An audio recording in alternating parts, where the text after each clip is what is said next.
যুক্তরাষ্ট্র ইসরায়েলের হামলায় ইরানের বেশিরভাগ সামরিক অবকাঠামো ধ্বংস হয়ে গেছে। সংঘাত শুরুর পর থেকেই বেশ কয়েকবার এমন দাবি করেছেন মার্কিন প্রেসিডেন্ট ডোনাল্ড ট্রাম্প। বলেন, ক্ষেপণাস্ত্র ও ড্রোন সক্ষমতা ৯০% কমে গেছে এবং বেশিরভাগ উৎপাদন সক্ষমতা ধ্বংস হয়েছে। তবে এর মধ্যেই ইসরায়েল এবং মধ্যপ্রাচ্যের মার্কিন সামরিক ঘাঁটি ও অবকাঠামোগুলোতে অব্যাহত হামলার মাধ্যমে ট্রাম্পের সেই মন্তব্যকে ভুল প্রমাণ করেছে তেহরান। এমনকি খোদ মার্কিন গোয়েন্দারাই ট্রাম্পের দাবির পুরোপুরি উল্টো তথ্য দিয়েছে।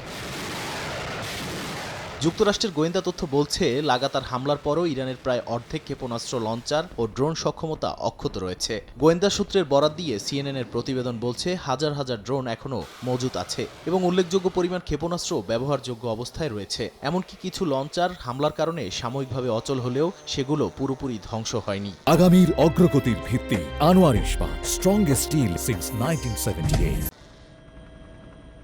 বিশ্লেষকদের মতে, ইরানের টিকে থাকার মূল কারণ তাদের সুড়ঙ্গ ভিত্তিক প্রতিরক্ষা ব্যবস্থা। মাটির নিচে বিস্তৃত নেটওয়ার্কে লুকিয়ে রাখা লঞ্চারগুলো শনাক্ত ও ধ্বংস করা অত্যন্ত কঠিন। পাশাপাশি লঞ্চারগুলো দ্রুত স্থান পরিবর্তন করায় সেগুলোকে টার্গেট করা যুক্তরাষ্ট্র ও ইসরায়েলের জন্য আরও জটিল।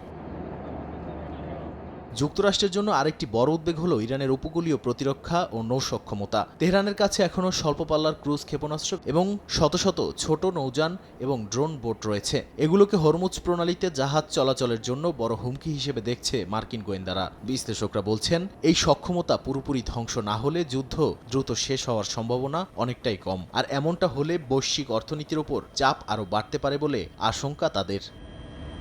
নাদিম মারজান, সময় সংবাদ।